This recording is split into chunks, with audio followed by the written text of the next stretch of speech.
जय जिने सर्वांना सुरेखा जैन किचन मध्ये आपल्या स्वागत आहे।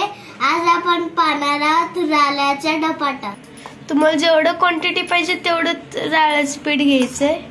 ह्याच्यात थोडंसं गव्हाचं पीठ घालायचंय, 1 चमचा तांदळाचं पीठ, बारीक चिरलेली कोथिंबीर। आम्ही 2 मिरची कुटणार आहे, तुम्हाला पाहिजे तर तुम्ही 2 मिरची कुटून घ्यायच्यात, तुम्हाला पाहिजे तर तुम्ही मिक्सर मध्ये बारीक करू शकता। थोडीशी जिरी, थोडंसं ओवा, हे या सर्वांना पण कुटून घ्यायचंय। आता याला याच्यात घालून घेऊया। थोडीशी हिंग, थोडीशी हळद,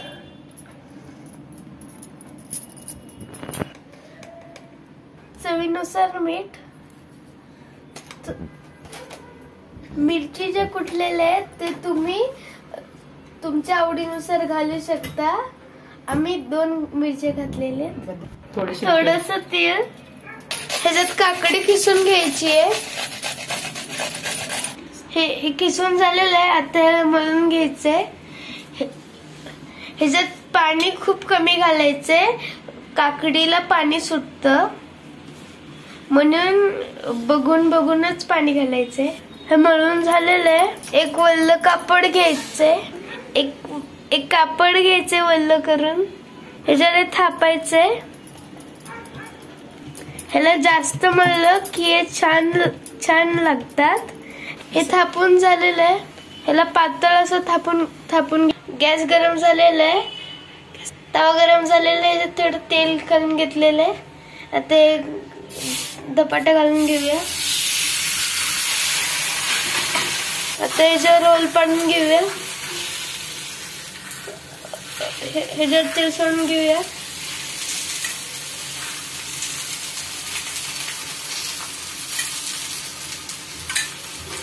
ह्याला झाकायचं आणि साईडला पाणी सोडून घ्यायचंय। ह्याला खरपूस असं भाजून घ्यायचंय। हे भाजून झालेलं आहे, आता ह्याला काढून घेऊया। हे पहा, अशा प्रकारे सगळं करून घ्यायचं। हे झालं आपलं राळ्याचं थालीपीठ तयार। हे पहा, हे किती पातळ झालंय। हे दह्या बरोबर, लोणच्या बरोबर, सॉस बरोबर हे छान लागतं आणि लोण्या बरोबरही छान लागतं।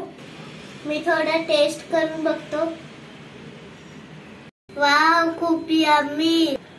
तुम्हाला जर आमची रेसिपी आवडली असेल तर लाईक, शेअर, सबस्क्राईब आणि बेल बटन दाबायला विसरू नका। लवकरच भेटू आपल्या नवीन रेसिपी सोबत। तोपर्यंत जय जिने आणि आमच्या रेसिपी पाहिल्याबद्दल धन्यवाद।